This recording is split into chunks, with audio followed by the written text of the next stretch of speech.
members of the Senate and of the House of Representatives of the United States,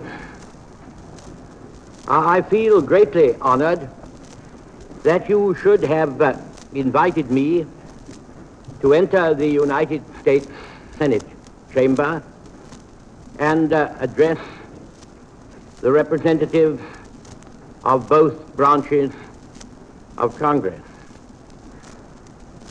The fact that my American forebears have for so many generations played their part in the life of the United States, and that here I am, an Englishman, welcomed in your midst, makes this experience one of the most moving and thrilling in my life, which is already long and has not been entirely uneventful. I wish indeed that my mother, whose memory I cherish across the veil of years, could have been here to see. By the way, I cannot help reflecting that if my father had been American and my mother British, instead of the other way around, I might have got here on my own.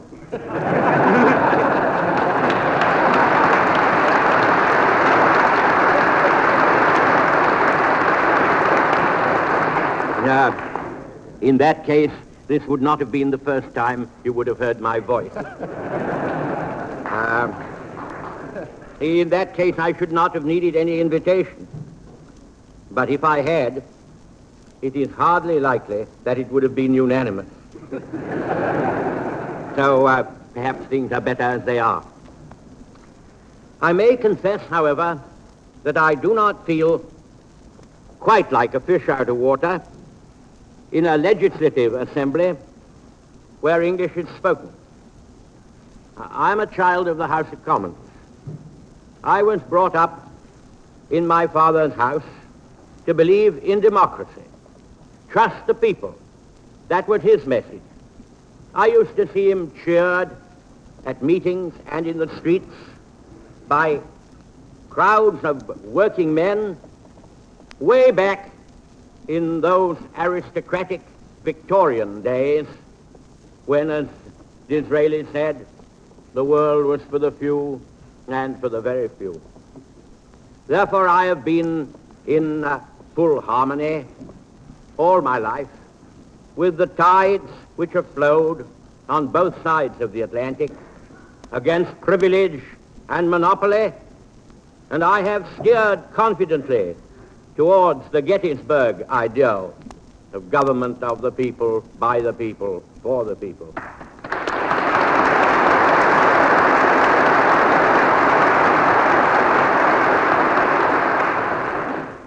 I owe my advancement entirely to the House of Commons, whose servant I am.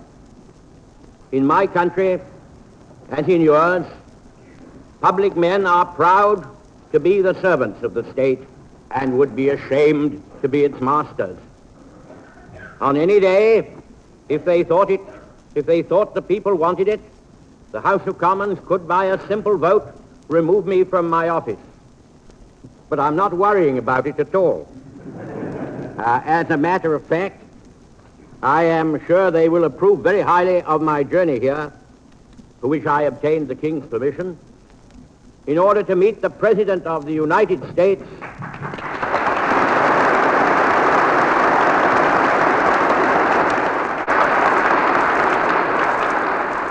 and to arrange with him for all that mapping out of our military plans and for all those intimate meetings of the high officers of the armed services in both countries, which are indispensable to the successful prosecution of the war.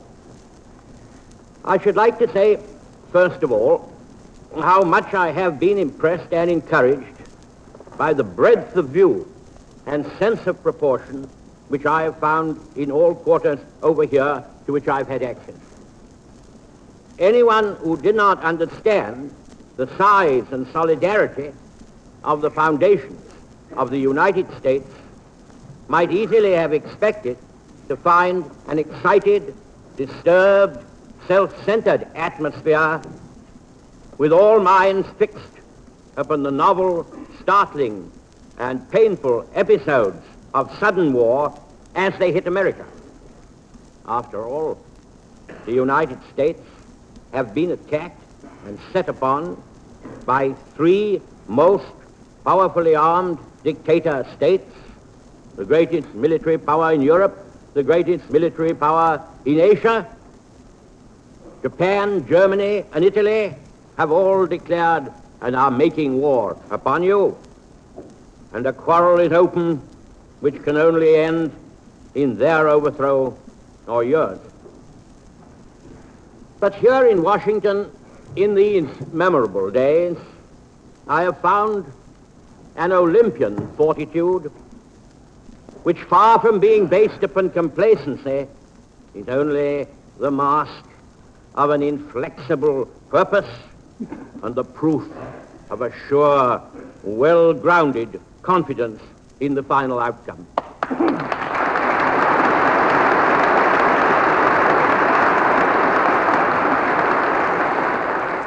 We in Britain had the same feeling in our darkest days. We too were sure that in the end all would be well. You do not, I am certain, underrate the severity of the ordeal to which you and we have still to be subjected. The forces ranged against us are enormous. They are bitter, they are ruthless. The wicked men and their factions who have launched their peoples on the path of war and conquest know that they will be called to terrible account if they cannot beat down by force of arms the peoples they have assailed. They will stop at nothing. They have a vast accumulation of war weapons of all kinds. They have highly trained and disciplined armies, navies, and air services. They have plans and designs which have long been contrived and matured. They will stop at nothing that violence or treachery can suggest. It is quite true that on our side, our resources in manpower and materials are far greater than theirs. But only a portion of your resources are as yet mobilized and developed. And we both of us have much to learn in the cruel art of war. We have therefore, without doubt, a time of tribulation before us. In this same time, some ground will be lost, which it will be hard and costly to regain. Many disappointments and unpleasant surprises await us. Many of them will afflict us before the full marshalling of our latent and total power can be accomplished. For the best part of 20 years, the youth of Britain and America have been taught that war was evil, which is true, and that it would never come again, which has been proved false. For the best part of 20 years, the youth of Germany, of Japan, and Italy have been taught that aggressive war is the noblest duty of the citizen, and that it should be begun as soon as the necessary weapons and organization have been made. We have performed the duties and tasks of peace. They have plotted and planned for war. This naturally has placed us in Britain, and now places you in the United States at a disadvantage which only time, courage, and untiring exertion can correct. We have indeed to be thankful that so much time has been granted to us if Germany had tried to invade the British Isles after the French collapse in June 1940, and if Japan had declared war on the British Empire and the United States at about the same date, no one can say what disasters and agonies might not have been our lot. But now, at the end of December 1941, our transformation from easy-going peace to total war efficiency has made very great progress. The broad flow of munitions in Great Britain has already begun. Immense strides have been made in the conversion of American industry to military purposes. And now that the United States is at war, it is possible for orders to be given every day, which in a year or 18 months hence will produce results in war power beyond anything that has been seen or foreseen in the dictator states. Provided that every effort is made, that nothing is kept back, that the whole manpower, brain power, virility, valor, and civic virtue of the English-speaking world, with all its galaxy of loyal, friendly, or associated communities and states, provided that is bent unremittedly to the simple but supreme task, I think it would be reasonable to hope that the end of 1942 will see us quite definitely in a better position than we are now.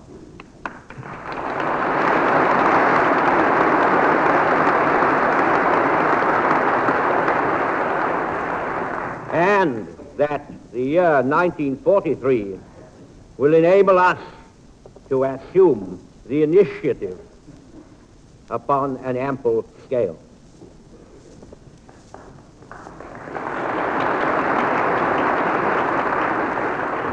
Some people may be startled or momentarily depressed when, like your president, I speak of a long and a hard war.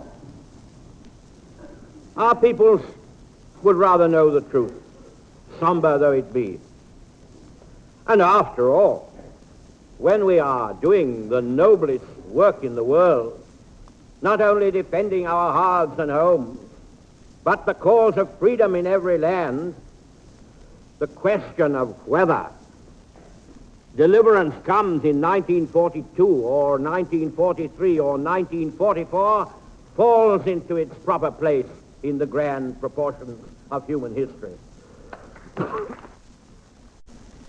Sure I am that this day,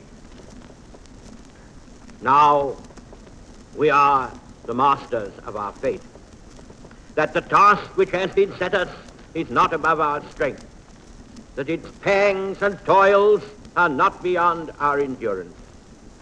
As long as we have faith in our cause and an unconquerable willpower, salvation will not be denied us.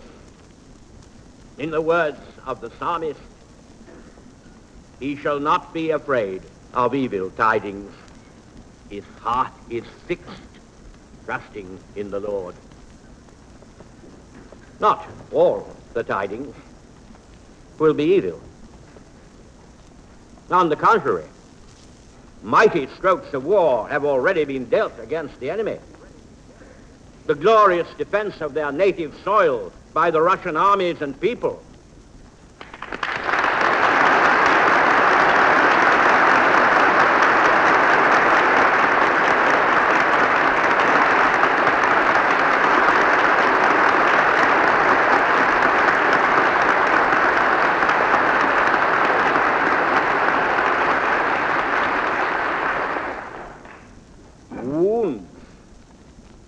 have been inflicted upon the Nazi tyranny and system, which have bitten deep and will fester and inflame, not only in the Nazi body, but in the Nazi mind.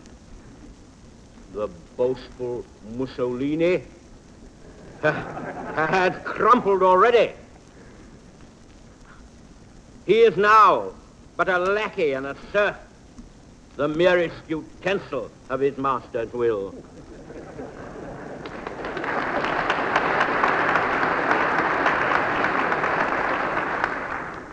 He has inflicted great suffering and wrong upon his own industrious people.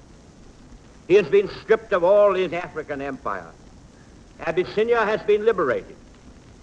Our armies of the East, which were so weak and ill-equipped at the moment of French desertion, now control all the regions from Tehran to Benghazi and from Aleppo and Cyprus to the sources of the Nile.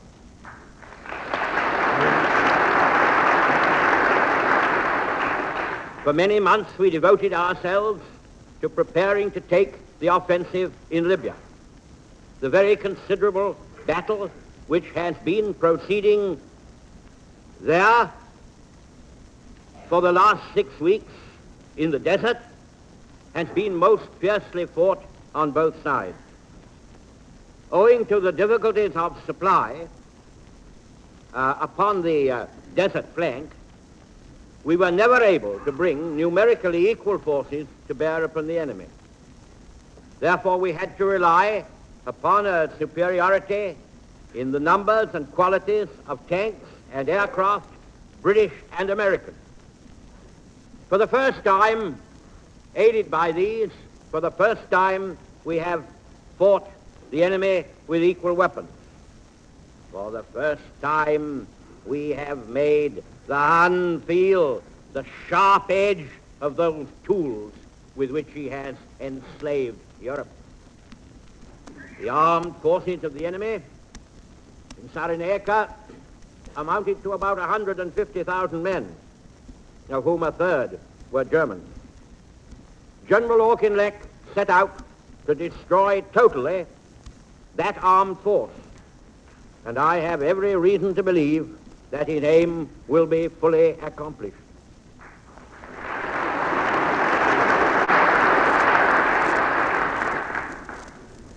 I am so glad to be able to place before you, members of the Senate and of the House of Representatives, at this moment, when you are entering the war, the proof that with proper weapons and proper organization, we are able to beat the life out of the savage Nazis.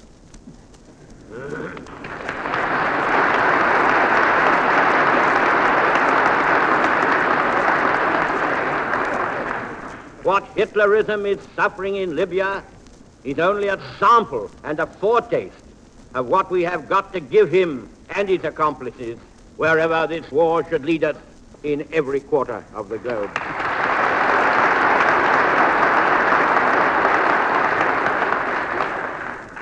There are good tidings also from blue water, the lifeline of supplies which joins our two nations across the ocean, without which all would fail.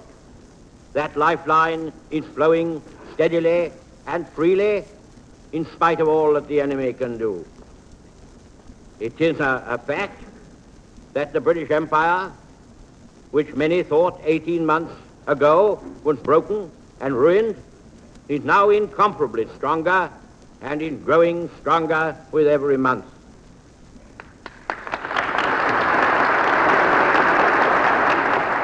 Lastly, if you will forgive me for saying it, to me the best tidings of all, the United States, united as never before, has drawn the sword for freedom and cast away the scabbard.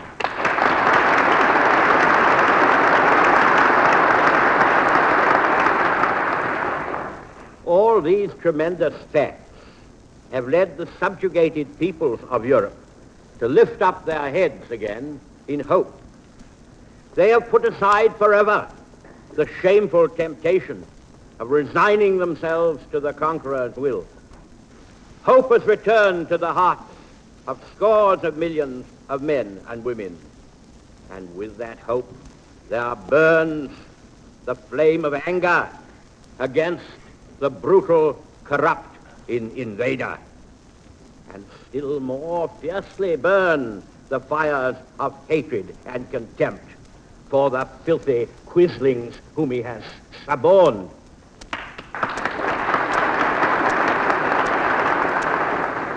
In a dozen famous ancient states, now prostrate under the Nazi yoke, the masses of the people, all classes and creeds, await the hour of liberation, when they too will once again be able to play their part and strike their blows like men.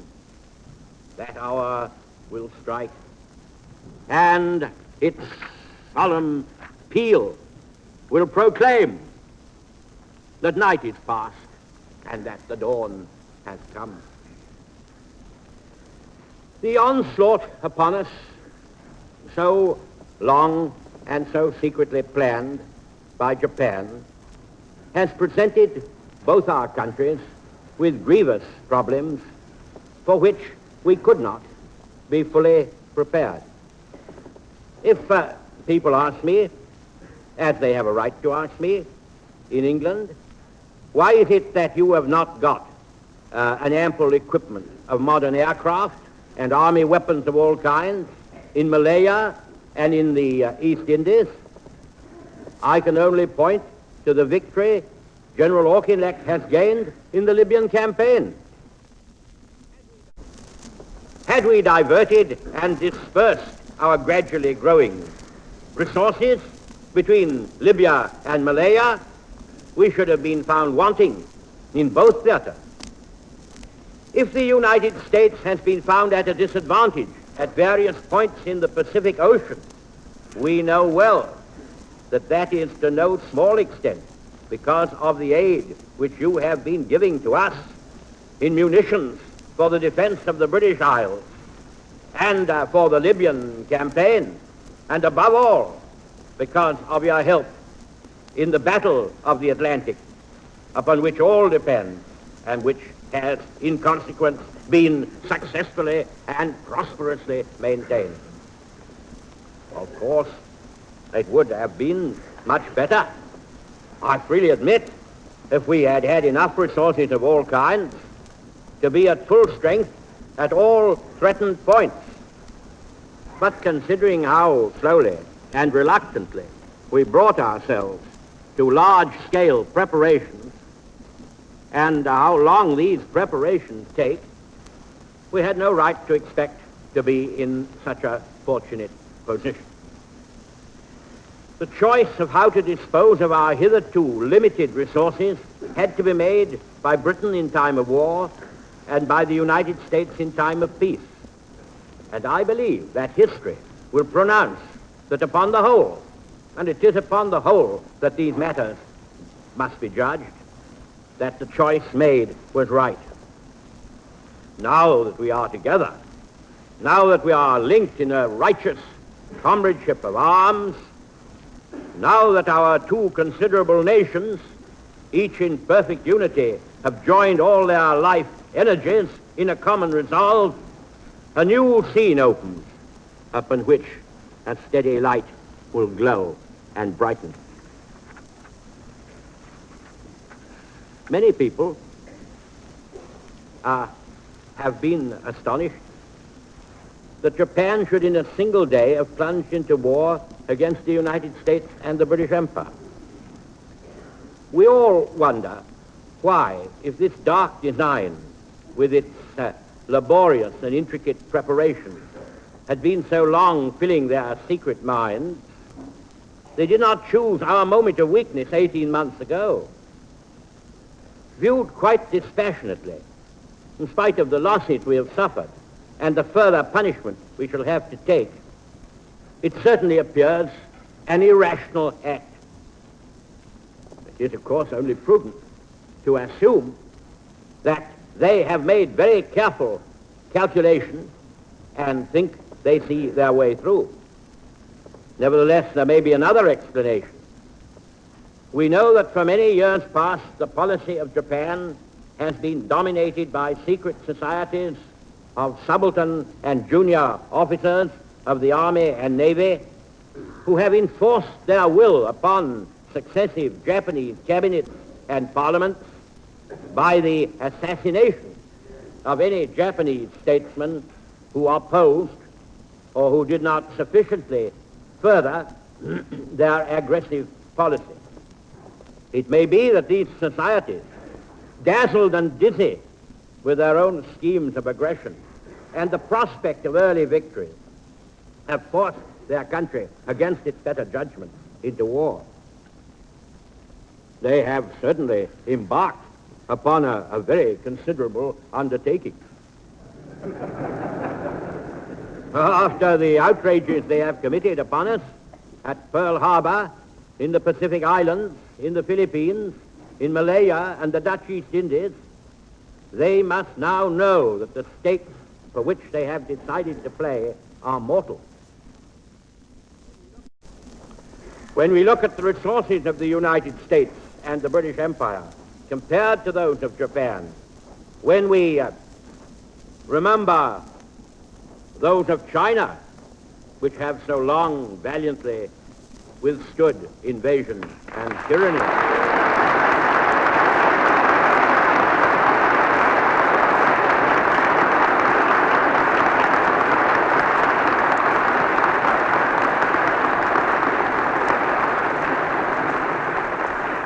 and when also we observe the Russian menace which hangs over Japan, it becomes still more difficult to reconcile Japanese action with prudence or even with sanity. What kind of a people do they think we are?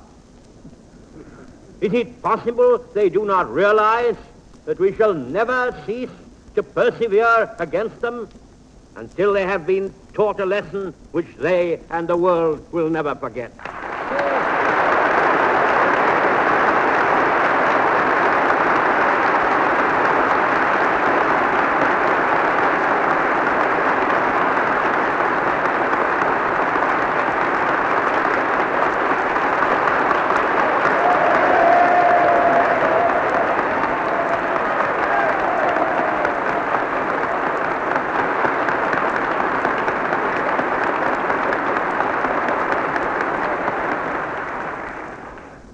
Members of the Senate and members of the House of Representatives, I will turn for one moment more from the turmoil and convulsions of the present to the broader spaces of the future. Here we are, together, facing a group of mighty foes who seek our ruin. Here we are, together, defending all that to free men is dear. Twice in a single generation, the catastrophe of world war has fallen upon us. Twice in our lifetime has the long arm of fate reached out across the oceans to bring the United States into the forefront of the battle. If we had kept together after the last war, if we had taken common measures for our safety, this renewal of the curse need never have fallen upon us.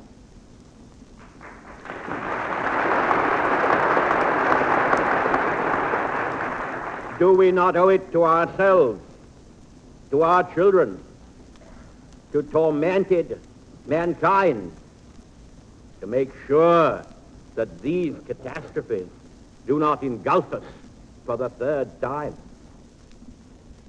It has been proved that pestilences may break out in the old world, which carry their destructive ravages into the new world, from which, once they are afoot, the new world can not escape. Duty and prudence alike command. First, that the germ centers of hatred and revenge should be constantly and vigilantly served and treated in good time, and that an adequate organization should be set up to make sure that the pestilence can be controlled at its earliest beginnings before it spreads and rages throughout the entire earth.